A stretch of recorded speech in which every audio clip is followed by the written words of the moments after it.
ऐसे कृष्णगिरी में हम बैठे हैं। इस तीर्थ की और एक विशेषता क्या है पता है? हर शक्तिपीठ को बनाते समय भगवान ने वहां एक भैरव को स्थापित किया।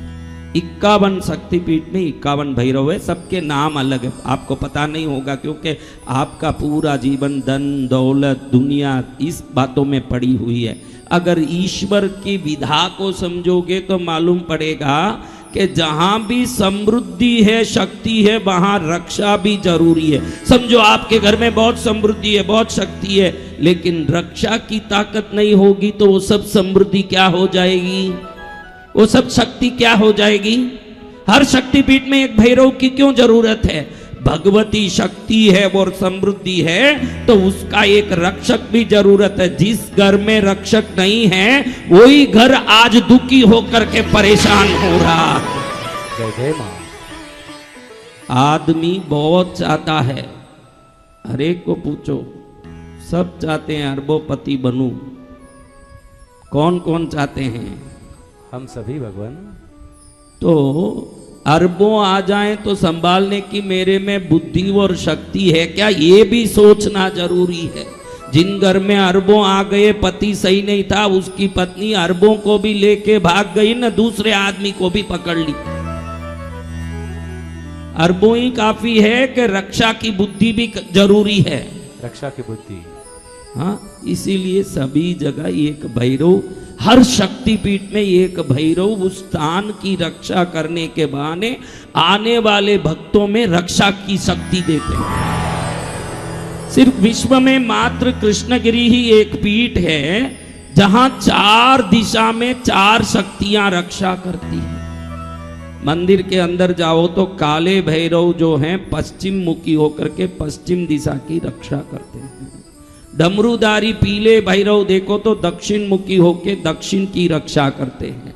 सामने मंदिर में भूमिया भैरव देखो तो पूर्व मुखी होके पूर्व दिशा की रक्षा करते हैं। पूर्व की रक्षा, पश्चिम की रक्षा, दक्षिण की रक्षा, और नागराज उत्तर की तरफ खाली शरीर लेके उत्तर दिशा की रक्षा करते हैं। चारों दिशा सुरक्षित हो और चारों दिशा में रक्षा होती हो।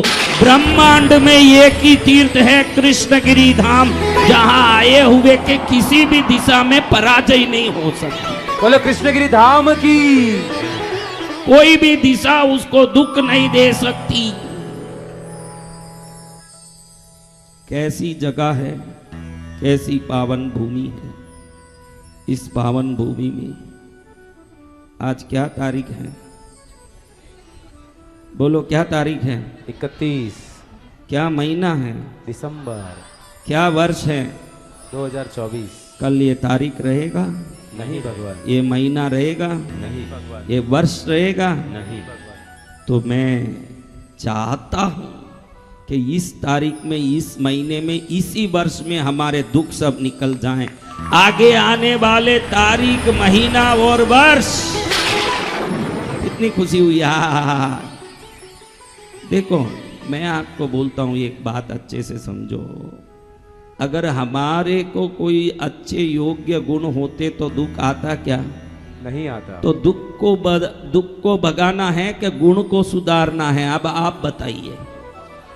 हाँ, तो मैंने दुख को भागने की प्रार्थना तो की। माँ कहती है इनको समझा, ये दुखी इसीलिए हैं, अपने बुद्धि से ये दुखी हैं। कहीं वो गलती करते हैं जो वो अज्ञानता है जिससे दुख इनके पास आ रहा है। दुख को मत कहो कि तू चले जा, योग्यता को कहो कि तुम आ जा। किसको कहो? योग्यता को।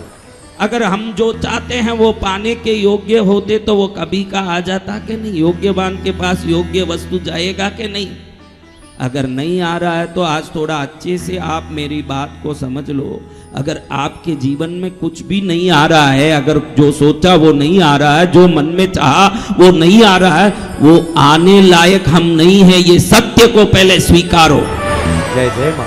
इस सत्य को स्वीकारो को उसको लेने लायक मैं नहीं हूं, और अब मुझे वो लायक बनना, क्योंकि मैं कृष्णगिरी आ चुका हूं। जय जय गुरुदेव। मैं कहां आ चुका हूं? कृष्णगिरी। अब मुझे क्या बनना पड़ेगा? योग्य।